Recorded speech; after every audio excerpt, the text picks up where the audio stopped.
Hola, buenos días a todos. Gracias por estar con nosotros en este seminario.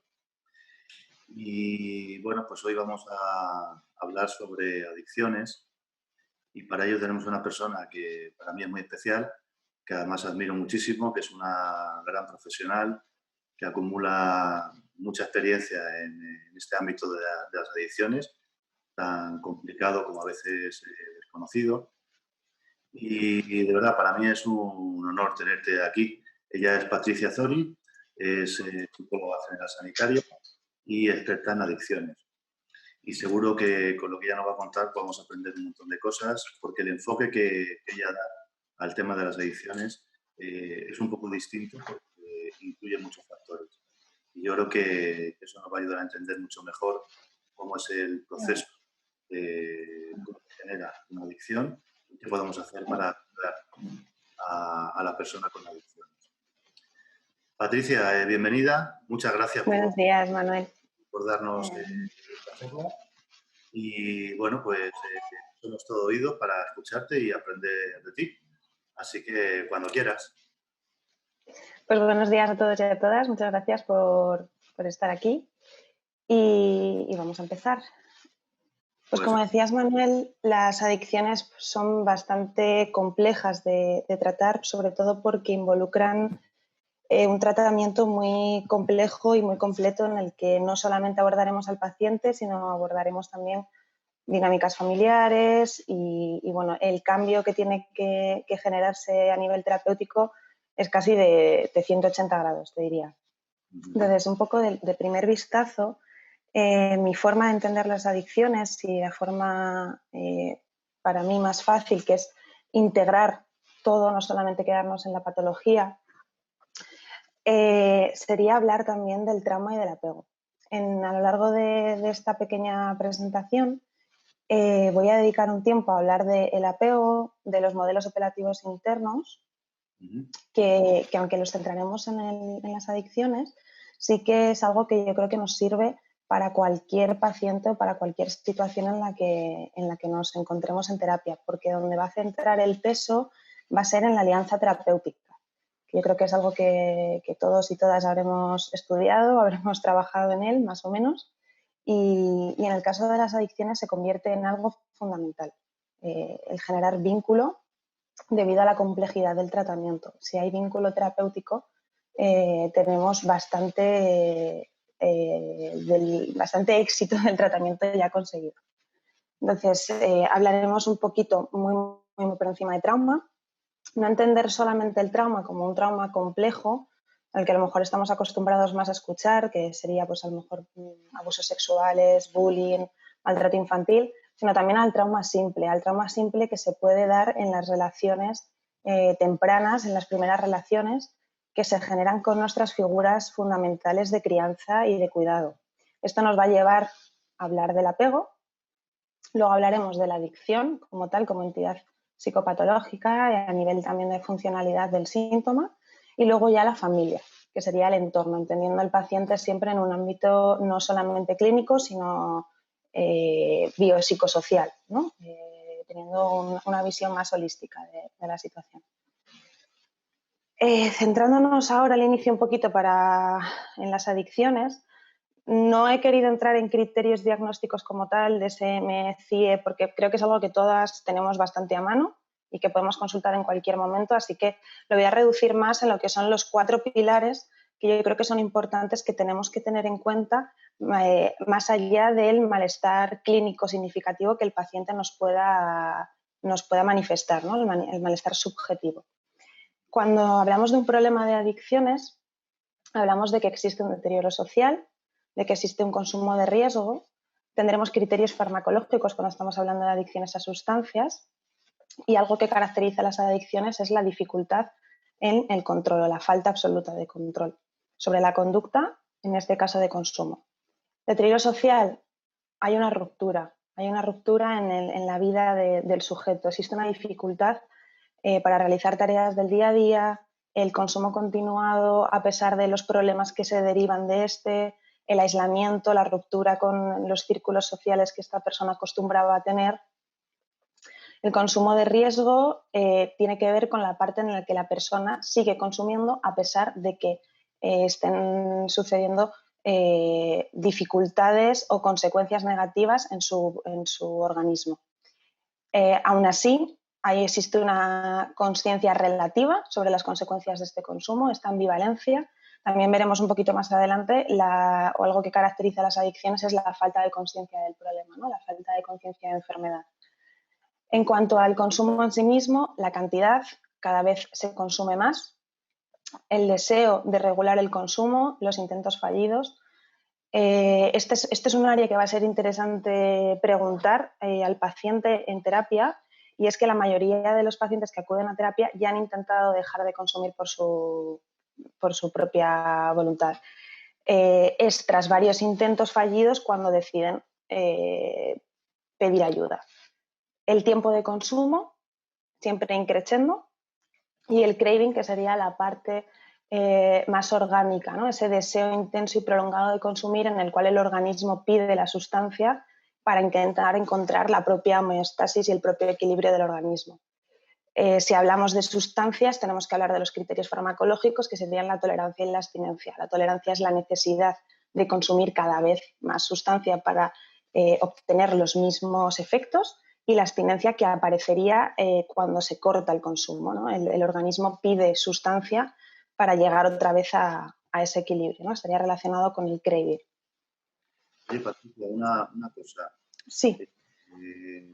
Muchas personas que tienen adicciones no acuden voluntariamente a pedir ayuda. A veces es la presión familiar o del entorno, ¿no?, la que les obliga. Esto supongo que influye mucho a la hora de la motivación que tiene la persona para solucionar su problema de adicciones, ¿no? ¿En tu Sí. experiencia voluntariamente acuden muchas personas a tratarse su adicción? Bueno, existirían varios tipos, ¿no?, de personas que acuden. Retrocedo un poco a la página anterior. Hay personas que tras varios intentos de dejar de consumir, incluso tras varios tratamientos que han sido fallidos, deciden acudir voluntariamente porque ya han tocado fondo. O sea, hay pacientes que, por desgracia, yo he visto en mi experiencia clínica, que necesitan tocar fondo, perder el trabajo, perder la familia, incluso un ingreso hospitalario pues con graves consecuencias físicas y psicológicas del consumo. Hay pacientes que vienen obligados por la familia, entonces ahí nos centraremos aún más, si cabe, en toda la parte de la alianza terapéutica y la entrevista motivacional, que serán cosas que comentaremos más adelante, porque tendremos que enganchar con ellos y tendremos que convencer un poco al paciente, poco a poco, de que la vida sin consumo tiene sentido. También cuando hablemos de la funcionalidad del síntoma veremos también cómo lo podemos utilizar esto a nuestro favor. Y luego ya está el mundo de los adolescentes, que es completamente diferente porque, claro, son menores de edad, vienen a consulta obligados por los padres, y ahí el abordaje es mucho más complejo y nos tenemos que apoyar mucho más en la familia. Porque sí que es verdad que, sobre todo con el tema del THC, la marihuana, el hachís, socialmente está tan normalizado el consumo, por desgracia, que además, sumado a la etapa vital de la adolescencia, donde la percepción del riesgo es prácticamente nula, pues es que se nos hace un cóctel ahí que trabajar es muy complejo. Entonces ahí lo que tendremos que hacer siempre es ajustar los objetivos terapéuticos al paciente. Aunque nosotros pensemos que el paciente lo que mejor le va a venir es dejar de consumir, a lo mejor ese no es nuestro primer objetivo. A lo mejor nuestro primer objetivo es que coja rutinas, por ejemplo, o que empiece a poner límites en su casa. Siempre el dejar de consumir estará dentro de los objetivos terapéuticos, y habrá pacientes donde nos metamos de frente con ese objetivo, y habrá pacientes donde tendremos que, de alguna manera, apoyarles, por supuesto, sin ser cómplices de su consumo, o sea, sin ocultar el consumo a la familia, sin favorecer el consumo. Siempre nuestra recomendación será: no consumas, pero tampoco podemos poner como requisito indispensable para hacer la terapia el que la persona deje de consumir al momento, porque parte del proceso terapéutico puede ser, y es en muchas ocasiones, el que el paciente tome la decisión de dejar de consumir. Oye, Patricia, aunque la pregunta parezca un poco tonta y la respuesta obvia, ¿por qué le cuesta tanto a la persona en reconocer su adicción, porque, a ver, una persona con depresión, reconozco que está deprimido, con ansiedad, pues estoy con ansiedad, pero la persona con adicción se resiste muchas veces a reconocer Ujú. que tiene un problema. Y de hecho, incluso lo vemos en el tratamiento, que mienten muchas veces, ¿no? Ocultan Ujú. información. ¿Por qué? Bueno, el autoengaño y la falta de conciencia de enfermedad es, te diría, uno de los síntomas estrella de las adicciones y lo que más nos va a dificultar el tratamiento. Es ese pulso constante terapeuta-paciente. ¿Por qué? Porque los beneficios de dejar de consumir en un periodo corto de tiempo se ven muy rápido. Una persona está en consumo, las consecuencias negativas, si conseguimos que el paciente las vea y cuando está en terapia más o menos las ve, ¿no? Y aunque sea a nivel físico, no poder dormir, comer mal, cosas básicas, necesidades básicas. El paciente va a decir, pues sí, es verdad, ¿no? Si consumo cocaína, pues es que no duermo. O ese tipo de cosas las ven. ¿Qué pasa? Que cuando llevan 2, incluso te diría menos, un mes y poco sin consumir, el paciente, digamos que experimenta un bienestar bastante grande en muy poco tiempo. Entonces, les genera una sensación de falta de, o sea, de seguridad, de falsa seguridad, que produce muchos abandonos en el tratamiento y, por supuesto, muchas recaídas, porque no solo tenemos que lidiar con la adicción física, fisiológica, en la parte de desintoxicación, sino con la adicción psicológica. Entonces, es complicado, o sea, el paciente sí puede por puntos reconocer que tiene un problema, lo que pasa es que en cuanto ve los beneficios y se siente bien, es donde se desvincula del tratamiento, donde bueno, pues de alguna manera piensa que con eso ya puede tirar. Entonces es complicadillo en esa parte, sí que es verdad que esa falta de conciencia y problema. Luego veremos también más adelante lo que decías, ¿no? La mentira y demás, que bueno, yo desde los modelos que he estudiado y a mí me sirven, se llama rasgos psicopáticos adquiridos, que luego entraremos en ello, ¿no? Que yo creo que es bastante interesante ver por qué se desarrolla eso y por qué se mantiene, ¿no? Esa doble vida de consumo y no consumo. Venga, te dejo seguir, no te interrumpo más. No te preocupes. Adicciones sin sustancia o adicciones comportamentales. En este caso hablaremos de la pérdida de control sobre la conducta adictiva. Hablaremos de la dependencia psicológica. La dependencia psicológica también está en las adicciones con sustancia, pero es verdad que cuando hablamos de una adicción a un comportamiento tenemos puramente lo que es la dependencia psicológica. Mecanismos de aprendizaje, al final, los que tengáis nociones de terapia cognitivo-conductual, al final obtener un refuerzo repetidas veces tras realizar una conducta va a hacer que se incremente la tasa de respuesta de la conducta. Por tanto, muchas veces esto se limita a mecanismos de aprendizaje. El ser humano es muy complejo y yo siempre se lo digo a los pacientes, digo, somos muy complejos, pero para otras cosas somos muy simples. Y somos mucho pues como esa paloma de experimento o esa rata de experimento que le da a la palanca porque obtiene un premio.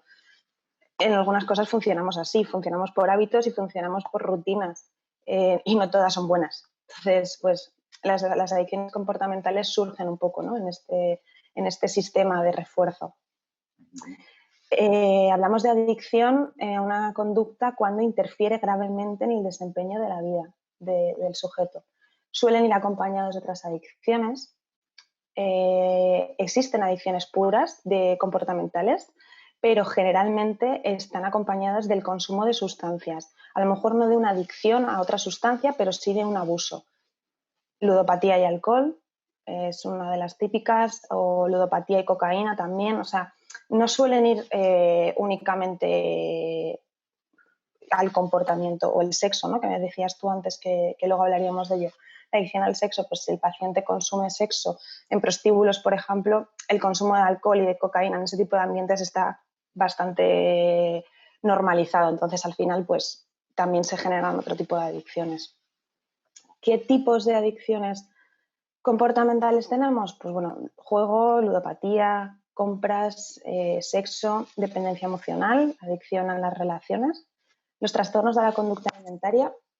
No todo el mundo ve los trastornos de la conducta alimentaria como una adicción comportamental, pero desde la práctica clínica, yo que también soy experta en trastornos de alimentación, sí que os diré que el tratamiento es muy similar y que la funcionalidad del síntoma también. Entonces, desde mi punto de vista, como entidad de funcionalidad del síntoma, es interesante ver los trastornos de alimentación también como una posible adicción. Más Adicción al trabajo. Sí, coméntame, Manuel. por atracón y bulimia o en general. Bueno, es que los trastornos de alimentación estamos acostumbrados a catalogarlos más desde los criterios clínicos del DSM y los polarizamos, ¿no? Anorexia, restricción, bulimia, atracón. Y al final el trastorno de alimentación es interesante verlo como un continuo. Es las dos caras de una misma moneda. Una paciente o una paciente que tiene un trastorno de alimentación va a tener etapas en las que restrinja y entonces nos vamos a ir hacia el polo de lo que sería la anorexia y etapas en las que se atraque. Entonces nos vamos a ir al polo del atracón y entre medias compensa. Compensa con vómitos, compensa con deporte, compensa con laxantes, pero al final no podemos verlo como dos entidades diagnósticas diferentes, sino como el continuo de una misma. Otra cosa es cómo lo cataloguemos y cómo lo diagnostiquemos. Pero en la práctica clínica, al final, lo que se va viendo, y esto es algo curioso que me comentaron y es verdad que yo luego lo he percibido así, la paciente que está en el polo de la anorexia va a temer ir hacia el otro polo y la paciente que está en el polo del atracón va a envidiar el control de la paciente que está en el polo de la anorexia. Entonces, al final lo que tenemos que intentar es que no se muevan en extremos, sino que se muevan en una escala de grises. Entonces, esa conducta compulsiva y esa falta de control y esa falta de conciencia de problema son características comunes, te diría yo, a las adicciones. Vale, vale. Adicciones, otros ejemplos, pues bueno, videojuegos, nuevas tecnologías, redes sociales, tarot, adivinación. Pues aquí podemos encontrar un montón de ejemplos, ¿no? de adicciones comportamentales. Y luego la patología dual, que la patología dual es la comorbilidad de trastornos entre un trastorno, ya sea de personalidad, ansiedad, psicosis, depresión, más una adicción.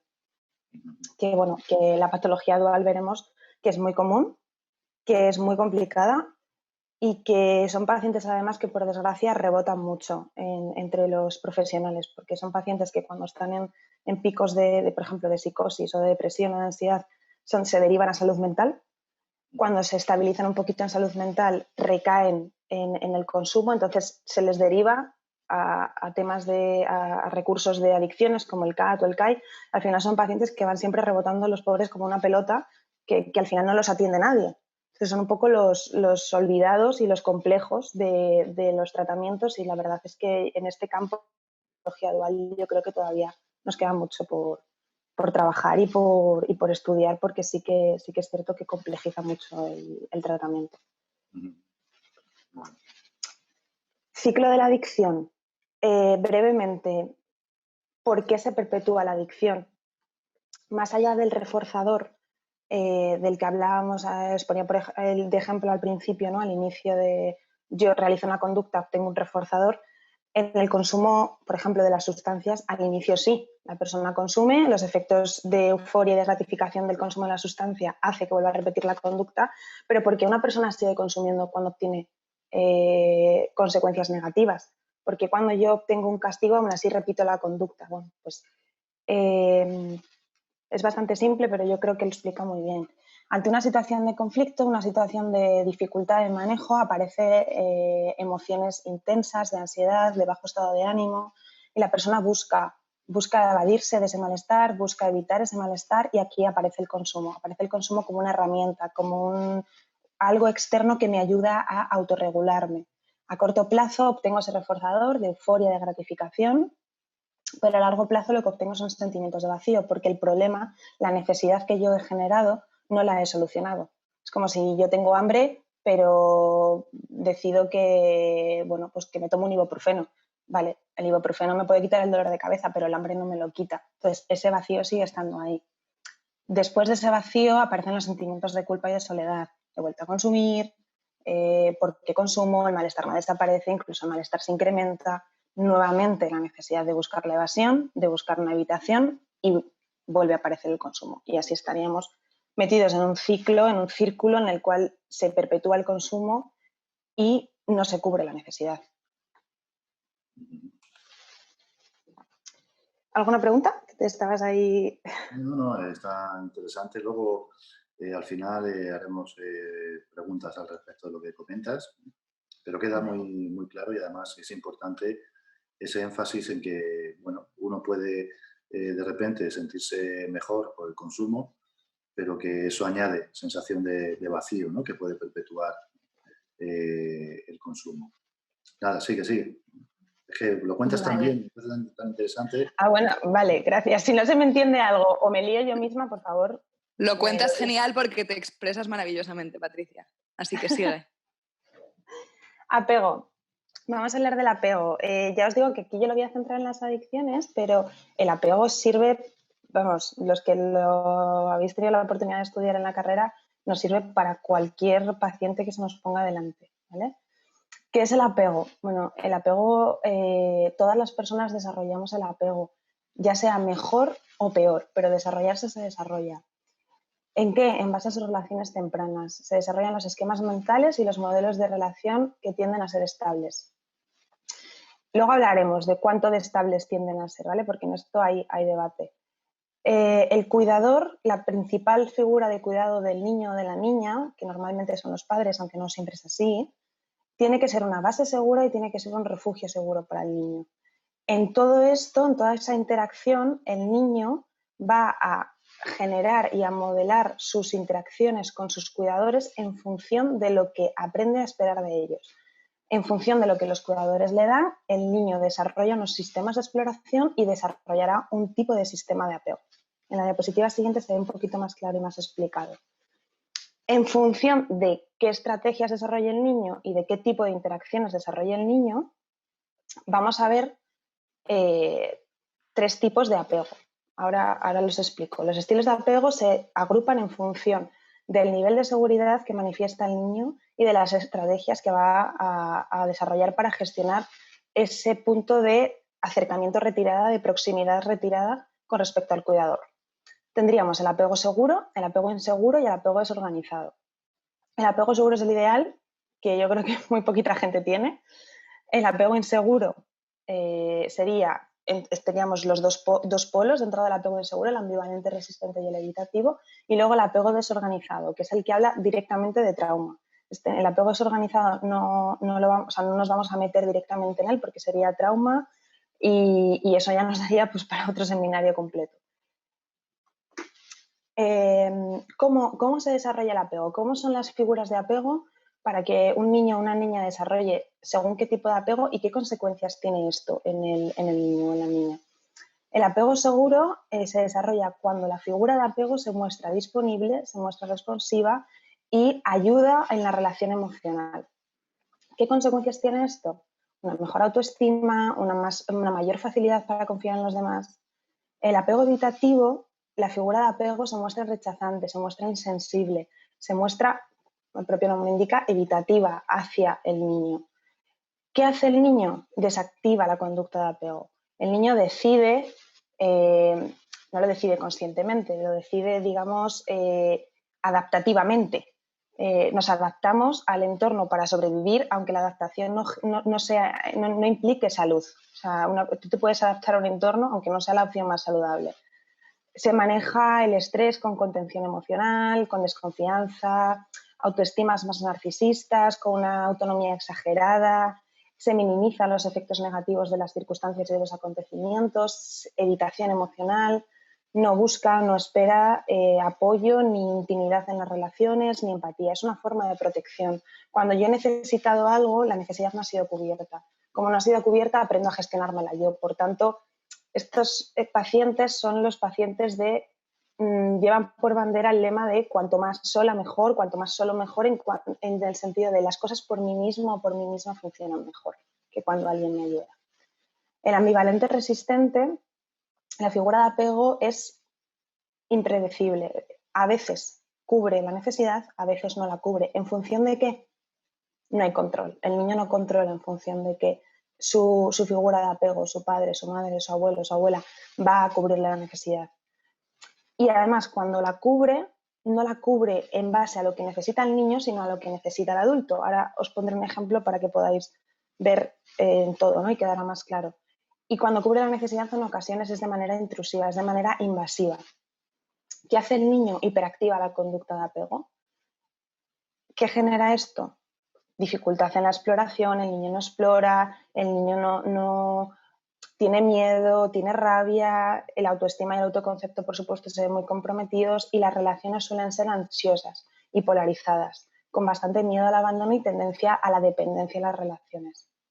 Por ejemplo, si un niño se cae en el parque, el niño de primeras va a llorar. Su figura de apego tiene que venir a ser un codificador emocional y tiene que venir a ser un regulador emocional. ¿Cómo sería una reacción de una figura de apego segura? La figura de apego va a ir, va a calmar al niño, va a contener al niño, le va a explicar por qué se está sintiendo así, pues fulanito, fulanita, estás llorando, porque te has asustado, porque tienes miedo y te vengo a cubrir la necesidad. Te calmo, te curo, sana, sana, bueno, pues al niño lo tranquilizas y ciertamente le quitas importancia. Venga, no te preocupes, no te ha pasado nada, un raspo en la rodilla, sigues jugando, le das ese punto de apego y le permites que continúe con la exploración. No le invades, no le coartas. Al niño le contienes y el niño sigue. Un apego evitativo, pues la figura de apego no aparece. El niño se cae, el niño llora y ahí no aparece nadie. ¿Qué pasa aquí? El niño va a empezar a llorar, va a empezar a llorar, va a empezar a llorar, pero va a llegar un punto en el que el niño va a dejar de llorar y va a decir, bueno, pues si nadie viene, a mí esto me ha dejado de doler, pues yo sigo jugando. Se adapta a la situación. Aprende que cuando él necesita algo no va a aparecer nadie a regularle, no va a aparecer nadie a contenerle. En el ambivalente resistente tendríamos el polo un poco evitativo de no aparezco, pero si aparezco, aparezco de manera intrusiva. Aparece la figura de apego cubriendo más su necesidad que la del niño. Por ejemplo, el niño se cae y aparece el adulto y ¡ay, fulanito, madre mía, la que te has liado! Te duele mucho. O sea, no hay una traducción emocional, no hay una contención, incluso al contrario, hay una exaltación. El niño ve que el adulto está asustado y el niño a su vez se asusta más, se altera más. No le contiene, le sobreexcita. Por eso es hiperactiva también en parte la conducta de apego, ¿no? Porque el niño de repente está confuso, no entiende nada y en lugar de tranquilizarse lo que hace es subirse más, ¿no?, en la emoción y llegar a unos niveles de hiperactivación bastante elevados. Y además en ese sentido el padre o la madre no está calmando la necesidad del niño, no está mirando por lo que necesita el niño, sino por lo que necesita el mismo, que en ese caso es calmar su propio miedo, calmar su propia inseguridad. Entonces, en ese sentido, pues a lo mejor cogería al niño y le diría, bueno, pues ya no juegas más, te quedas aquí sentado conmigo en el parque, le corta la conducta de exploración y le empieza a hacer una persona pues más insegura, más miedosa. Y este sería un poco el ejemplo. No sé si haya quedado claro, hay por ahí alguna pregunta, que esto es bastante lioso a veces. Muy bien explicado. Oye, esto que nos hacían más en mi generación, ¿no? Que te caías, desollaban las rodillas, ¿no?, sangrando y encima te pegaban un capón por decir que eras tonto y que te habías caído, ¿no? Pues Ese es un apego. eso no sé ni cuál es. Pero bueno, desde luego, el ejemplo de las rodillas yo creo que es como el típico que nos ponen a todos en la carrera y que es desde donde yo por lo menos más lo entiendo. Pero al final siempre lo que tenemos que ver es, o donde hay que focalizarse es, ¿la figura de apego está cubriendo la necesidad del niño? A lo mejor el niño se cae y no se asusta y ni siquiera llora y ni siquiera le da importancia al raspón. Bueno, pues entonces ahí tú como cuidador tendrás que estar pendiente que el niño perciba que estás ahí, pero como el niño no necesita de ti, pues animarle a seguir jugando. Hay niños, además, no sé si lo habréis visto alguna vez, que se caen en el parque, no hacen nada, se quedan así como callados y entonces aparece la madre o el padre, ¡ay, fulanito! Y de repente el niño empieza a llorar muchísimo y es como, si es que el niño estaba bien hasta que llega el adulto y le ha contagiado su angustia, ¿no? Entonces, es complicado. Los padres, yo no soy madre, pero supongo que los padres siempre lo hacen lo mejor que pueden, pero a veces no es la manera más adecuada. Vale, fenomenal. Vamos a hablar de los modelos operativos internos. Experiencias vitales, desarrollo propio de la vida con experiencias normativas y experiencias no normativas, más el estilo de apego que yo traigo, que yo he desarrollado en base a mis figuras de apego, aparecen en los modelos operativos internos. ¿Qué son los modelos operativos internos? Son mapas cognitivos, son esquemas, son guiones que un individuo tiene de sí mismo, de las figuras de apego y del entorno. ¿Qué utilidad tienen? Dar significado a los acontecimientos, planificar y construir expectativas sobre el futuro, sobre los demás, sobre las relaciones y definiendo un poco quiénes son las figuras que hay a mi alrededor, qué disponibilidad tienen, qué necesidades me van a cubrir o no y qué puedo esperar de ellas. Van a condicionar elementos claves en la salud mental, como es la autoestima, el autoconcepto y la confianza en los demás. Van a ser un poquito el canal a través del cual el paciente se va a, bueno, el paciente, las personas, nos relacionamos con el mundo. Yo siempre digo que es como que nos dan un mapa y nos dicen un poco que ese mapa es como nosotros nos tenemos que mover. Cuando el paciente llega a terapia, nosotros le empezamos a cambiar el mapa y les empezamos a cambiar el lenguaje. Entonces, por eso a veces ocurre estos sentimientos un poco que tienen los pacientes de estar un poco perdidos en el proceso terapéutico, porque, claro, tú tienes tu mapa y que tú sabes leer en tu idioma y de repente te cambian el mapa o te cambian las coordenadas y dices, no entiendo el mapa, no sé leer el mapa. Como si nosotros vamos a China y nos sueltan un mapa, pues si no sabes chino, tú solo ves códigos. Pues un poquito así, ¿no? Funciona. ¿Qué nos responde nuestro apego? ¿Qué nos responde nuestros modelos operativos internos? ¿Soy digno o digna de ser querida o querido? ¿El mundo es un lugar amable? ¿Es un lugar digno de confianza? ¿Soy capaz de comunicar y obtener lo que necesito? ¿Soy capaz de expresar mis necesidades? Los modelos operativos internos al final son procesos relacionales, secuencias de acción que nos permiten movernos por el mundo y que son independientes al conocimiento conceptual. No son racionales. Sí que es verdad que van a influir en nuestros sesgos, nuestras atribuciones, nuestras cogniciones de cómo concebimos el mundo, ¿no? Como decíamos, el mundo es un lugar amable, es un lugar tranquilo o el mundo es un lugar hostil. La gente de base me va a querer hacer daño, soy desconfiada, no confío en la gente. Sí que nos van a ayudar un poco a codificar el mundo, pero son más inconscientes, son procesamientos más inconscientes, no tanto conceptuales. Apego en la relación terapéutica. ¿Por qué es importante el apego en la relación terapéutica? Bueno, porque el vínculo terapéutico y porque la relación terapéutica, si es seguro, si nosotros generamos con nuestro paciente un apego seguro, ofrecemos un modelo de apego seguro, va a ser una buena base para poder explorar los síntomas y para poder explorar la historia de vida. Va a ser el primer modelo de relación que el paciente tenga lo más próximo a lo saludable para poder analizar y cambiar su forma de relacionarse para con otras personas. Además, el tener una base segura y una alianza segura con el paciente nos va a ayudar a generar una conexión narrativa entre las experiencias tempranas y el modo de relación actual que existe. Lo que decíamos, ¿no? Percepciones, atribuciones, expectativas. ¿Para qué? Para construir con el paciente una narrativa que sea coherente, que sea integrada, que no rechace experiencias traumáticas, que no tenga vacíos, que no tenga espacios en blanco, sino que el paciente construya su propia historia narrativa y nosotros de alguna manera estemos ahí y le ayudemos. La alianza terapéutica es podría ser la primera experiencia emocional correctiva de ejemplo que desafíe los modelos operativos internos previos que trae el paciente que ha desarrollado en base a su apego. Interesante, Patricia. ¿Cómo manejo el apego en terapia? ¿Cómo sé qué apego tiene el paciente que tengo delante y cómo yo me puedo comportar para ayudar a que el paciente genere por primera vez, pudiera ser, una relación de apego segura? Si tenemos un paciente con un apego inseguro, que sabemos que viene con experiencias traumáticas, si estamos trabajando a lo mejor con violencia de género, que las adicciones en el caso de las mujeres, por desgracia, correlaciona mucho la adicción con la violencia de género, con los abusos sexuales, pues aquí va a ser importante trabajar mucho la metacomunicación, explorar las sensaciones de abandono y trabajar el trauma. Estoy hablando todo el rato de trauma y no me estoy metiendo a ello porque es que ya os digo que daría para otro seminario aparte. Pero bueno, tenerlo así un poco en mente como pincelada.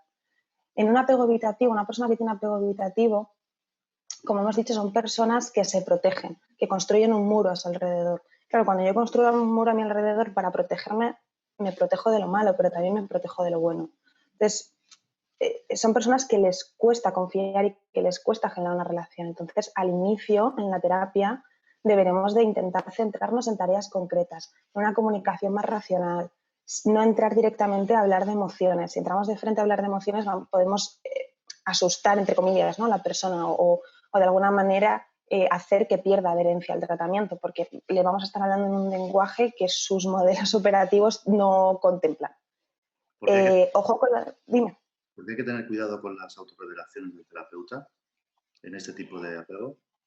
Esto es muy curioso. Yo cuando lo estudié también me llamó la atención. Pues verás, porque cuando un terapeuta, o desde mi punto de vista, cuando un terapeuta hace autorrevelaciones sobre sí mismo, es porque hay confianza con el paciente, ¿no? Llegas a un punto de terapia en el que hacer una autorrevelación, ya sea a través de un ejemplo de la vida cotidiana o incluso de compartir una experiencia similar, si tiene, por supuesto, si está de alguna manera, si tiene sentido terapéuticamente hablando, ¿no? No le vamos a contar nuestra vida a los pacientes. Si tiene sentido, si esta persona tiene miedo a la intimidad en las relaciones o no espera intimidad en las relaciones, si yo como terapeuta al inicio le cuento cosas de mi vida, va a ser demasiado. Va a ser como, me estás hablando demasiado de ti, yo no tengo suficiente confianza como para que tú me cuentes cosas. Entonces, siempre tenemos que movernos como con pies de plomo, ¿no? Como siendo siempre, esperando y dejando espacio, pues siempre dejando al paciente que sea él o ella la que vaya entrando y la que vaya generando intimidad con el terapeuta. Muy bien. ¿Cuál va a ser la dificultad? Pues, no, pues generar confianza en la relación. En los apegos ansiosos ambivalentes o preocupados, lo podéis encontrar con las dos definiciones. ¿Cuál va a ser uno de los problemas? Pues que es fácil que el paciente genere dependencia al terapeuta o al grupo, ¿no? Si hablamos de adicciones en los tipos de tratamientos. ¿Por qué? Porque son personas que esperan y que buscan o demasiada intimidad en el terapeuta y en el grupo o en el otro polo, ¿no? Digamos que se pueden mover en los dos polos, no hay una escala de grises. Entonces, es una de las cosas que tenemos que tener en cuenta.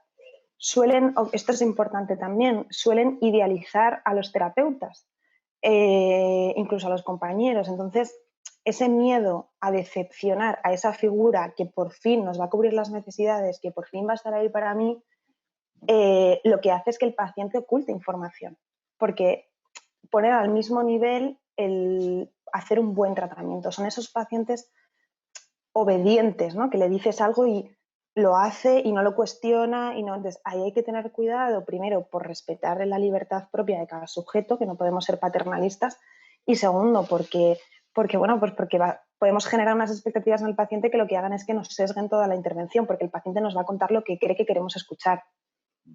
Esto va a ser importante a la hora de abordarlo, que la persona sea capaz de diferenciar entre sí mismo, sí misma y el síntoma, que no es todo síntoma, esa persona no es todo síntoma. Si la persona externaliza, será capaz de hablar de enfermedad o hablar de síntoma, entendiendo que eso no le hace mejor o peor paciente, mejor o peor persona. Por un lado será su vida, su vivencia, su historia, y por otro lado hablaremos de la enfermedad, del síntoma, ¿no? De lo que sea. ¿Cómo podemos identificar estos pacientes? Por una falta de distancia en el relato emocional. Estos son pacientes que te hablan de un hecho más o menos traumático o un hecho más o menos importante de su vida, un fallecimiento y demás, y te lo cuentan con la intensidad y con la emocional como si hubiera pasado hoy mismo. Son pacientes que te están hablando, pues no sé, a lo mejor del fallecimiento de un abuelo o de una abuela cuando tenían 15, 16 años y te lo cuentan y rompen a llorar, y además con un sufrimiento, con un malestar, y ahí se ve esa abrumación por el pasado, ¿no? Esa dificultad para cerrar, esa dificultad para tomar distancia, para externalizar las emociones, las situaciones. Sin embargo, en el evitativo sería todo lo contrario. El evitativo, ves que hay una disociación brutal, que te está contando un evento súper traumático, súper doloroso, y te lo está contando con una tranquilidad, como si te está contando que ayer se fue a comprar al Mercadona. No hay una integración, no hay un correlato coherente entre la emoción y la narración. Son cosas separadas. Y en el caso del ansioso ambivalente son cosas, está exaltado, ¿no? Muy bien. Un poco de humor. Esto no es mío, esto lo copié de un seminario también que fui yo, que me pareció muy llamativo y me hizo mucha gracia. Dice, ¿quiénes somos? Apegos evitativos, ¿qué queremos? Seguridad, afecto, mimos, ¿y qué vamos a hacer? Rechazar, huir, escondernos. ¿Quiénes somos? Apegos ansiosos ambivalentes que queremos tomar el control y qué vamos a hacer. No sé cómo reaccionarán, me da miedo. A modo un poco jocoso, pero sí que es cierto que lo que a mí este ejemplito me dejaba muy claro es que al final la necesidad que tiene la persona, ya sea de tomar el control sobre su vida o de sentirse más cercano a los demás a través de seguridad, de afecto, al final no hace cosas que le acerquen a cubrir su necesidad, sino todo lo contrario, ¿no? Necesito tomar el control sobre mi vida, pero me paralizo. ¿Por qué? Porque el miedo me paraliza, porque la ambivalencia me paraliza. Necesito del otro, pero ¿qué hago? Huyo, me escondo, me protejo, no me acerco al otro por miedo a ser dañado. Lo simplifica muy bien. Vale, pues metiéndonos ya, no sé ni qué hora es, bueno, voy a darle un poquito de caña. Áreas básicas. Fuera de los criterios diagnósticos, estas 4 áreas creo que definen muy bien la adicción. Sería la desvitalización, la mixtificación, el descontrol y la dependencia. Ahora paso a definirlas. Desvitalización. Desequilibrio en la energía, ya sea por exceso o por defecto. Entraría todo lo que serían los trastornos motivoérgicos o los trastornos volitivos, la apatía, el desinterés, la anedonia, la falta de ilusión, la falta de voluntad. El paciente o la paciente adicto tiene una dificultad en la canalización de la energía, ya sea por exceso o por defecto, ya sea por apatía o ya sea por estados de hacer, pero sin ningún objetivo concreto, ¿no? Casi rozando la hipomanía, diría. A nivel de dependencia, se plantea aquí la idea de hablar de personalidades dependientes, de personas que tienen tendencia a ser dependientes de las cosas, a ser dependientes de las circunstancias. Si una persona está en consumo durante muchos años, aprende por activa y por pasiva que el entorno, las personas, pueden ser utilizadas como autotratamiento o como autointerrupción. Digamos que la persona necesita algo de fuera para calmarse, para regularse. Luego estos 2 términos de autotratamiento y autointerrupción, en otra diapositiva entro un poquito más a ellos. Y el hedonismo, ese placer por el placer, esa búsqueda del disfrute. En el descontrol, otra de las características de las adicciones, también como veíamos al principio del seminario, toxicofilia, y craving, esa necesidad visceral incontrolable por consumir, que un poco resume la situación caótica en la que vive la persona adicta, ¿no? Falta de control y de autocontrol y de regulación emocional. La mistificación. Aquí voy a lo que hablabas tú antes, Manuel, de esas conductas. La mistificación es este palabra que se inventó, que utilizó Sirvent, que tuve la oportunidad de que fuera mi jefe en otro centro en el que estuve, que yo creo que define muy bien, y comportamientos psicopáticos adquiridos por el adicto. No es que el adicto o la adicta sea psicópata, sino que su doble vida de consumo, esa acostumbrarse a mentir, acostumbrarse a manipular para conseguir consumir, para evadir el control externo, hace que la persona genere una doble vida, genere una personalidad adicta. Y es ahí donde entra la mentira, la falta de conciencia de enfermedad, la manipulación, que al final esto agrava aún más la disociación. ¿Por qué también a una persona le cuesta reconocer el problema? Bueno, pues porque en gran parte está disociada. Se disocia de la realidad, tiene gran negación, proyección de los problemas siempre vienen de fuera, no soy yo, falta de responsabilidad, recuerdo selectivamente lo que me interesa y cómo me interesa para contar las historias, y reiteración. Perdona, que voy a poner a cargar un segundo el ordenador, que estoy viendo que se me está quedando sin batería. Vale, funcionalidad del síntoma en la adicción. Bueno, para mí, a mi forma de entender, todos los trastornos, el síntoma no está ahí porque sí. El síntoma viene a cumplir una función. Si el síntoma viene a cumplir una función, tendremos que tener mucho cuidado de qué hacemos con ese síntoma. Si lo quitamos de golpe, igual lo cargamos al paciente. Y esto, Manuel, contigo lo escucha, nos cargamos metafóricamente hablando, claro. Esto lo escucha Manuel contigo cuando hemos hablado en otros seminarios, ¿no? De, por ejemplo, el trastorno obsesivo compulsivo, que hay que tener cuidado y ver qué función está cumpliendo el síntoma en el paciente. Entonces, Yo les explico siempre a todos los pacientes al inicio de las sesiones, de las terapias y a los familiares también, que les ayuda mucho, la teoría del iceberg, que es una tontería, es dibujar un iceberg, dibujas una montaña, cortas como si fuera así con agua. No, es que no tengo aquí una hoja para enseñaros, pero bueno, básicamente le explicas que la punta del iceberg, que es lo que se ve y lo que te alarma, es el síntoma, que son las señales del consumo en este caso, pero que realmente eliminar esa punta es relativamente fácil. Pero ¿qué sostiene esa punta? ¿Qué hay en ese resto de iceberg? Pues ahí estaría todo lo que hemos estado hablando, ¿no? El apego, los modelos operativos, la autoestima, estaría un poco todo por ahí mezclado. Autotratamiento y autointerrupción, como os decía antes. ¿Qué funcionalidad tiene la adicción? Autotratamiento, eliminar sentimientos de vacío, eliminar sentimientos de soledad, desconectarme de una realidad que considero intolerable, que considero inmanejable, que considero incontrolable. Y autointerrupción. Nunca llego a conectar con mi necesidad, nunca llego a conectar con mi emoción real. Me da miedo, no soy capaz de manejarlo, me sobrepasa. Consumo, ese círculo de necesidades se interrumpe. Luego, esto de la prótesis autófaga a mí me gustó mucho, lo cogí de una formación psicoanalítica, donde el consumo es vivido como una prótesis que te ayuda, como un bastón, como una muleta, pero autófaga, que te come, ¿no? Digamos que es un objeto externo que te palia las emociones negativas, pero que a la vez te genera más emociones negativas. Esto nos lleva directamente a hablar de la doble funcionalidad del consumo. Es el daño, pero también es la solución del daño. De ahí la ambivalencia, de ahí la dificultad de tomar conciencia de que tengo un problema, de ahí la dificultad de tomar la decisión de dejar de consumir. Tengo que ver que los beneficios son mucho mayores que los costes. Si yo veo que el coste es mayor que el beneficio, si a mí me cuesta más dejar de consumir, que el beneficio que me genera el placer de no conectar o de autointerrumpir mis emociones o de generar emociones positivas, no voy a dejar de consumir.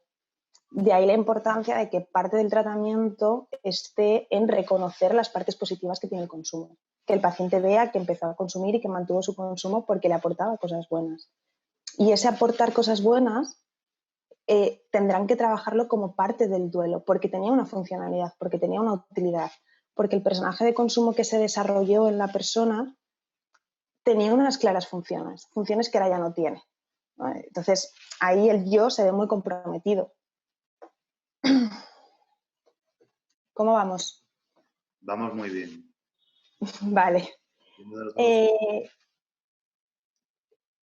Sí, vamos bien de tiempo. Objetivos del tratamiento. Los objetivos del tratamiento van a ir, en base a las 4 áreas básicas que os he comentado al principio, pues a la contra. De la desvitalización vamos a trabajar en pro de una vitalización, tanto a regular ese exceso de energía y bajarla un poco y neutralizarla, como subir la baja energía, ¿no? De la dependencia a la independencia en todos los sentidos, no solamente dejar de depender de una sustancia o de un comportamiento adictivo, sino la independencia pues, a nivel familiar, a nivel económico, a nivel personal, del absoluto descontrol al tener un cierto control sobre las conductas, tener un cierto control sobre mi vida, y toda esa parte que hablábamos de rasgos psicopáticos adquiridos, ¿no? De mentira, de manipulación, de doble estilo de vida, pues ir en pro de generar un yo fortalecido, un yo honesto, auténtico, conectado emocionalmente y físicamente, y un yo responsable de uno mismo, de uno mismo. Ahora os voy a hablar directamente del tratamiento. Yo en mi experiencia tenía la suerte de pasar por los 3 tipos de fases del tratamiento. No siempre, yo os voy a hablar de lo ideal o de cómo ciertos pacientes se mueven en recursos, pero esto no siempre va a ser así. No siempre un paciente va a tener que haber pasado por un ingreso en comunidad terapéutica o por un ingreso en centro de día para llevar a término su tratamiento. Siempre intentaremos adaptarnos a las necesidades del paciente, tanto vitales como incluso económicas, porque es verdad que son tratamientos largos y costosos. Entonces, Yo os voy a hablar de comunidad terapéutica, que es donde se daría la fase de desintoxicación, luego os voy a hablar de centro de día y luego os voy a hablar a nivel de tratamiento ambulatorio. Comunidad terapéutica. ¿Cuáles son los objetivos de la comunidad terapéutica? De un ingreso en comunidad terapéutica, pues serían la desintoxicación, más la regulación de medicación, si es que fuese necesaria una intervención psiquiátrica, la recuperación de ritmos vitales básicos, muy, muy básicos, alimentación, sueño, higiene, establecer rutinas, empezar a tomar conciencia de la enfermedad o empezar a asentar la conciencia de enfermedad si es que ya la había un poco, distanciar de la familia, distanciar de las dinámicas familiares que en ocasiones suelen estar ya viciadas, sobre todo cuando hablamos de situaciones de consumo muy prolongado en el que la familia ya pues, se desarrollan vínculos codependientes, en el que los padres sin querer fomentan el consumo, el adicto justifica el consumo en reacciones de la familia, bueno, situaciones y dinámicas complicadas. Y luego del entorno tóxico, del entorno del consumo de la persona. Y luego otro de los objetivos será el hacer salidas planificadas, pactadas, a pequeños acercamientos al entorno, a la vida cotidiana o habitual que tenía el paciente antes del ingreso. Porque el ingreso al final no deja de ser una burbuja, es una contención. Nos va a ayudar a que el paciente deje de consumir porque va a estar en un entorno controlado. Pero por otro lado también es irreal. Luego tendremos que hacer aproximaciones sucesivas y para ayudar al paciente para que no sea pasar de 0 a 100, ¿no? A nivel, por ejemplo, de exposición de estímulos de consumo. ¿Cómo se trabaja en comunidad terapéutica? El trabajo terapéutico en comunidad se da en la convivencia del día a día entre los compañeros, a través de rutinas, actividad física, terapias de grupo, psicoeducación, trabajo personal, supervisión individual a nivel de terapia, ¿no? Trabajo personal son como deberes. Yo creo que nos enseñan siempre desde pequeñitos a hacer deberes de todos los días tienes que sentarte a leer, a hacer caligrafía, pero no hay unos deberes de pararte a cómo me he sentido hoy, qué resumen hago yo del día hoy, cómo ha sido mi día hoy. Pues se les fomenta esta rutina que al inicio la tienen que hacer escrita, ¿no? Ponerles ese tipo de deberes, pero que luego si es un hábito que sí cogen es muy bueno, porque les va a ayudar a mantenerse en su eje. Si yo todos los días me paro 1 minuto, 2 minutos a ver cómo estoy, cómo está mi cuerpo, las emociones tienen un correlato en el cuerpo, cómo me siento, si estoy más nerviosa, si estoy más angustiada, si estoy más triste. Si yo me paro y me leo, voy a ser capaz de autorregularme mejor. Pensad que con todo lo que hemos estado hablando, ¿no? Que si el consumo viene a regularme es porque no tengo cero conciencia de cómo estoy y tengo cero conciencia de lo que necesito. Si yo cojo la rutina de pararme a ver cómo estoy, qué necesito y qué correlato tiene eso en mi cuerpo, me va a ser mucho más fácil autorregularme, por tanto mucho más fácil que deje de necesitar elementos externos que me regulen.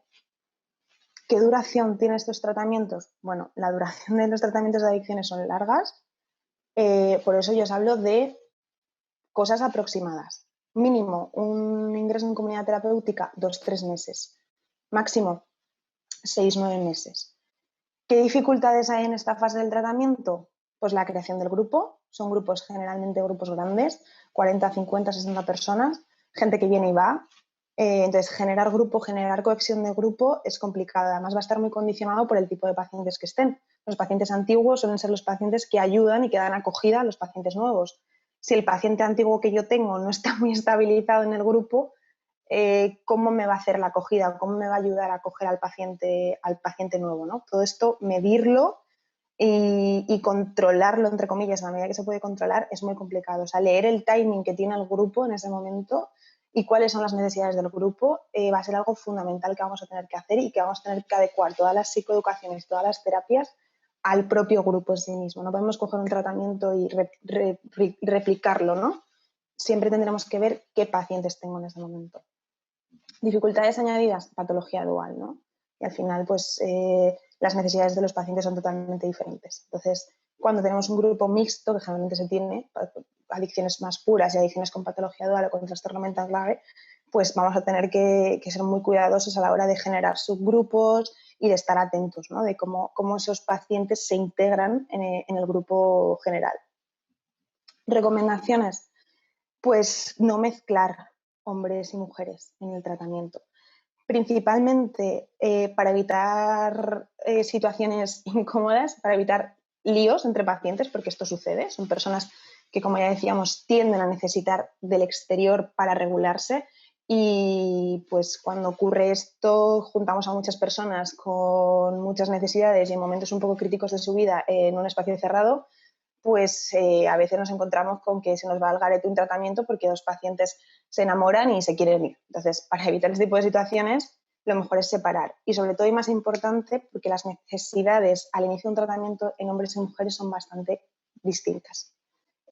Otro día, Manuel, podemos hacer un seminario de la mujer adicta, ¿no? que tiene sus propias necesidades y sus propios procesos diferentes a los que puede tener el paciente masculino. Tras esto, centro de día. También estuve trabajando en centro de día. Centro de día sería como la segunda fase del tratamiento, aunque en ocasiones también cuando el paciente viene con buena conciencia de enfermedad y con bastante control y contención familiar, puede empezar el tratamiento en centro de día. ¿Cuáles serían los objetivos? Mantenimiento y adquisición de nuevas rutinas, manejo de la abstinencia y de los deseos de consumo, y aquí el paciente está en su entorno, ya no está totalmente controlado, ya no vive en una burbuja, ya tiene acceso al consumo, tiene acceso a los estímulos de la vida cotidiana, del día a día, que le pueden favorecer el consumo. Comunicación con la familia y con la pareja, generar nuevas dinámicas de comunicación en las relaciones interpersonales, la reinserción laboral o educativa en función de cómo estuviera el estado previo del paciente al consumo, gestión de ocio y tiempo libre, algo fundamental. Hay gente que recae y consume por puro aburrimiento, por no saber gestionar su tiempo libre, por no encontrar actividades gratificantes y porque en una balanza, si yo pongo lo bueno y lo malo, al final, como no tengo cosas buenas, no tengo cosas gratificantes en mi vida, no tengo incentivos, a la hora de tener un deseo de consumo es muy fácil que la balanza se incline al consumo si mi vida yo la valoro como algo negativo, ¿no? Como algo poco que merece poco la pena. Entonces, este punto es bastante importante, ¿no? La generación de proyectos y de planes vitales. Se plantearán nuevos objetivos terapéuticos en este punto, vitales, y gestión de autonomía, dinero, tiempo libre, etc. Al principio están muy contenidos y muy controlados por el entorno, tema del móvil, acceso a dinero, según qué actividades, ¿no? Pues, por ejemplo, ir a un bar pues no es lo más adecuado. A lo mejor habrá que empezar por hacer actividades un poquito más de aproximaciones sucesivas, como por ejemplo ir al cine. Entonces, todo esto cada vez ir soltando un poco cuerda, ¿no? Que el entorno deje al paciente ser un poquito más autónomo. Como actividad física, de nuevo, súper importante, trabajo personal, como decía con anterioridad. Dentro del centro de día ya además es interesante el trabajar con organigramas dentro del propio centro, generando responsabilidades. Cada semana varían en función del grupo de pacientes que haya. Por ejemplo, pues que haya un encargado de cocina, que haya un encargado de limpieza, que haya un coordinador, una coordinadora. Este organigrama les va a permitir desarrollar unas funciones diferentes cada semana con unos objetivos concretos en función de lo que cada paciente necesite en su propio tratamiento individual. Terapia grupal, psicoeducaciones, terapia individual y terapia familiar. ¿Qué duración tiene? Pues entre 6 y 12 meses, dependiendo si el paciente viene de ingreso en comunidad terapéutica o si es su primer ingreso, su primera toma de contacto. En ese margen nos moveremos. ¿Qué dificultades nos encontramos en este punto? Pues las recaídas, dado que ya hay una exposición a estímulos, pues es más fácil que se produzcan recaídas, dado que en comunidad terapéutica es prácticamente imposible, a no ser que algún paciente meta droga dentro del centro, que eso sucede también. Abandono, lo que os decía, lo que hablábamos al inicio, ¿no? Me siento bien, he dejado de consumir, llevo 2, 3, 4 meses abstinente, me veo bien, funciono bien, no quiero control, no necesito control, no necesito el tratamiento. Es más fácil que se produzca un abandono aquí. El manejo del grupo, nuevamente, es un grupo más pequeño que en comunidad terapéutica. La dificultad, o sea, es más fácil adecuarte a las necesidades de menos personas, pero la dificultad es que se contagia más todo, tanto lo bueno como lo malo. Los síntomas se contagian más, el malestar se contagia más y el bienestar también. Entonces, bueno, esto es un poquito más delicado, ¿no? Y luego la vuelta al sistema de origen. Con esto digo familia. Vuelta a mi familia de origen, que si es que vivo con mi familia o si no vivo con mi pareja o solos normalmente no deberían vivir en estos puntos, aunque siempre hay que adaptarse al paciente, que mi sistema de origen pues sacará en algunos puntos lo mejor de mí y en otros puntos lo peor de mí, ¿no? Y manejar todas estas dinámicas familiares suele ser complicado. Recomendaciones, aquí sí, aquí se pueden juntar hombres y mujeres porque ya estamos en otro punto y de hecho es enriquecedor que se trabaje en grupos mixtos. Sí, que no inicien relaciones de pareja, insistir otra vez en ello. Controlar un poco las relaciones fuera del grupo, fuera del centro. Esto es difícil, en algunos puntos son beneficiosos, hay tratamientos que sí favorecen la relación entre los pacientes fuera del tratamiento. Yo en todos los que he trabajado no lo favorecen, precisamente por el tema de contagio de síntomas y demás. Y luego, algo importante, dar responsabilidad y liderazgo, ¿no? a los pacientes en distintos momentos, por esto que hablábamos antes del organigrama, que se sientan capaces de coordinar, que se sientan capaces de responsabilizarse de algo y de más gente, ¿no? De coordinar a más gente. ¿Cuál es la dificultad, al menos para mí, en un centro de día? Ese equilibrio entre ser flexible con los pacientes, adecuarte a sus necesidades y establecer límites. ¿Por qué? Porque tú convives con los pacientes y no es una terapia de una hora en la que tu figura como terapeuta está marcada. Aquí la alianza terapéutica es más fácil de hacer porque tienes muchos más espacios en los que te puedes vincular con el paciente y no todos son espacios terapéuticos, hay espacios de cocina, hay espacios de deporte, hay espacios de ocio, de ir a ver un museo. Entonces es más fácil, pero es más difícil poner el límite de dónde estoy yo como persona, hasta qué punto tú me conoces como persona y hasta qué punto me coloco como terapeuta, ¿no? Esto es algo que a mí siempre, con mi compañera con la que trabajaba, con Paula, siempre nos dábamos mucho feedback entre nosotras, ¿no? El observarnos cómo nos comportábamos en el grupo y si estábamos entrando en lo que nosotros decíamos colegueo o empezar a distorsionar un poco los límites paciente-terapeuta. Y ya por último estaríamos hablando de a nivel ambulatorio, que los objetivos del nivel ambulatorio sería consolidar la abstinencia, mantener la abstinencia, profundizar en la terapia, profundizar en ese iceberg del que hablábamos. Ya no nos importa tanto el consumo, lo que nos importa más es la persona. Ya no hay consumo, hemos pasado a una capa de la cebolla mucho más baja, ¿no? Cuando os ponía al principio de la presentación ese dibujito, ¿no? Pues ya no estaríamos en la adicción, ya estaríamos hablando más de apego y más hablando de trauma. Es un trabajo mucho más enriquecedor para el paciente, generalmente, mucho más profundo, mucho más calmado, fomentar la capacidad introspectiva, hablar de estos valores de honestidad, de respeto, de responsabilidad, fortalecimiento yoico y el manejo de dificultades del día a día, ¿no? Un poco abordando lo que va viniendo. Aquí ya el paciente suele estar otra vez en sus rutinas, en su trabajo, en su familia, si es que tiene hijos recuperando su rol de padre o de madre. Bueno, pues aquí ya es el manejo propio del día a día. ¿Cómo? Terapia individual semanal o quincenal, dependiendo. Terapia de grupo también, semanal o quincenal. Terapia de familia, aquí ya no es tan continuada, pero bueno, sí que se suelen hacer consultas de apoyo mensuales o quincenales, dependiendo del caso. Y luego una supervisión psiquiátrica si es que el paciente necesitase o estuviese tomando medicación.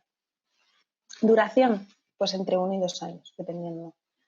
Dificultades, pues el manejo de las recaídas que pueden aparecer y el cortar la terapia, ¿no? El cómo yo gestiono esa posible dependencia que haya generado el paciente a la terapia. Hay que irle animando a que sea una persona autónoma, a que sea una persona que confíe en sí mismo, en sí misma, que se sienta autoeficaz de realizar y de enfrentarse a situaciones sin el consumo. Por ello, pactar el alta con el paciente, que no sea algo que nosotros como equipo decidamos, sino que esté hablado con el paciente, que el paciente tenga voz y voto en esa decisión, que no haya reparos en retroceder en fases. Hay veces que el paciente dice, es que parece que tengo que volverte a hablar, que tenemos que volver a hablar de rutinas, cuando las rutinas ya las cogí hace 1 año o año y medio, ¿no? En centro de día o en comunidad terapéutica. Bueno, pues que no dé miedo esto de volver, que no es una cuestión de volver hacia atrás, sino de coger como cositas que se nos han quedado sin pinceladas, ¿no? Dar pinceladas a cosas ya trabajadas. Mucha flexibilidad, adaptarse siempre a las necesidades del paciente y luego la confianza. Yo creo que esto es fundamental. Tenemos que transmitir y que en esa alianza terapéutica que confiamos en nuestro paciente. Que si no confiamos, además se lo vamos a comunicar, que no vamos a generar relaciones doble vinculantes de no, pero sí, sí, pero no, sino que si yo pienso que el paciente está consumiendo, si yo veo que el paciente está teniendo actitudes de consumo, se lo voy a verbalizar. Y ahí va a ser ese punto en el que nosotros le vamos a ceder la confianza al paciente, ¿no? Son pacientes que vienen de un entorno muy controlado, de situaciones en las que se les ha tenido que medir mucho lo que hacen, cómo lo hacen, con quién lo hacen, el manejo del dinero. Entonces es muy importante que se vayan del tratamiento con esa sensación de ser capaz de. Y nosotros en la relación terapéutica se lo tenemos que transmitir. Esto lo dejaba un poco más a debate. Luego, si queréis, entramos, o sea, si alguien quiere, pues recaídas, sí, ¿no? En la evolución del tratamiento. Bueno, hay modelos, por ejemplo, el de Prochaska y Clemente, que sí que la recaída forma parte del tratamiento. Yo creo que no. Yo he visto pacientes que han empezado un tratamiento, han empezado y lo han terminado sin ningún tipo de recaída. Ha habido pacientes que han necesitado recaer muchas veces para adherirse a un tratamiento y para darse cuenta de que realmente tienen un problema y que lo tienen que abordar. Cada paciente es un mundo y no podemos normalizar las recaídas dentro de las adicciones. Ya son suficientemente frecuentes como para que las normalicemos más. Aquí os ponía una gráfica en Sierra, que no sé ni de dónde la he sacado, pero que yo creo que ejemplifica muy bien cómo es un tratamiento de adicciones. Siempre tenemos que mirar que sea ascendente, pero va a tener muchos sube-bajas entre medias. Va a haber muchos momentos en los que el paciente quiera abandonar la terapia, en los que el paciente se canse de la terapia porque son tratamientos largos y es comprensible, en los que haya una recaída. Pero algo sí que en lo que yo no estoy muy de acuerdo con el modelo de Prochaska y Clemente es que cuando hay una recaída se vuelve al inicio. Desde mi punto de vista, no. Cuando hay una recaída, el paciente retoma el tratamiento y lo retomará mejor o peor.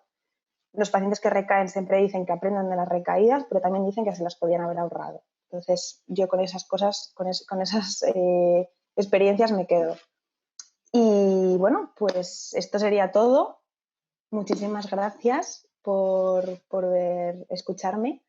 Y nada, pues ahora pasamos a dudas, aportaciones. Si alguien también tiene experiencia en adicciones, pues me encantaría también conocer su opinión. Y luego pues os dejo ahí mi LinkedIn y mi correo electrónico por si tenéis dudas o necesitáis algo en cuanto a bibliografía, preguntas, lo que sea, pues bueno, pues que sepáis que estoy disponible y accesible. Y muchísimas gracias a todos y a todas por estar. Gracias a ti, Patricia. La verdad que lo has explicado genial, yo lo he quedado súper claro y nos quedamos con muchas ganas de que nos cuentes muchas más cosas. ¿Hay alguna pregunta? Un segundo. Ana nos pregunta lo siguiente. ¿He dejado ya de compartir la pantalla? Sí, vale. O sea, se me ve todo bien, ¿no? Sí. Vale, genial. ¿A qué te refieres con la funcionalidad del síntoma de los TCA, que es similar al de la adicción? Vale.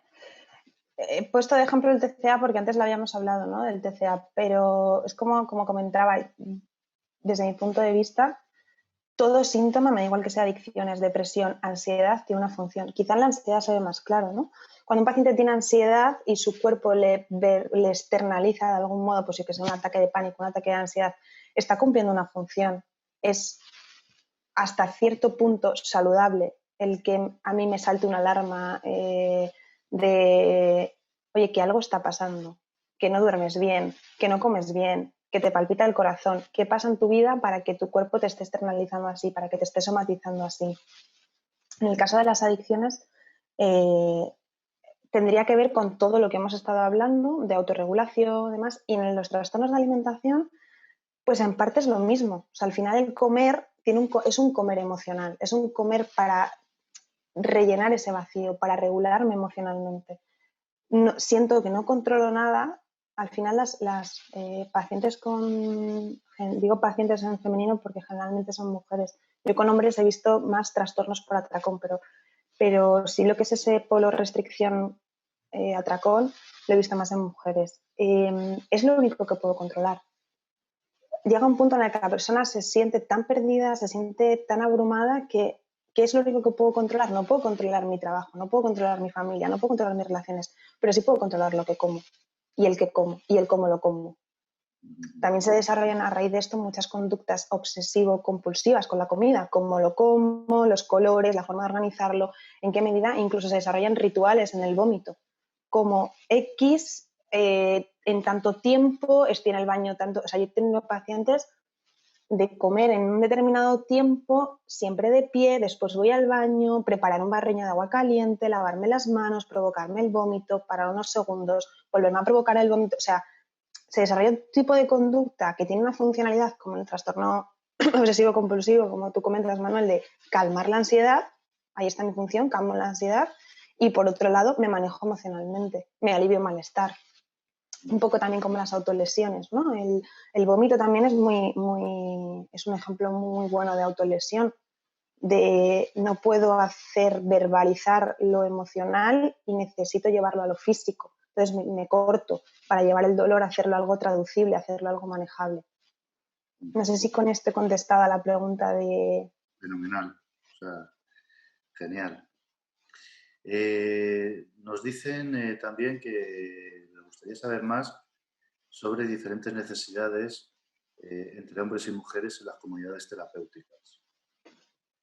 Uf, eso Eso nos para daría para otro seminario. Bueno, la principal... pincelada. Una pincelada. Algo que os he comentado antes, el tema de la violencia de género.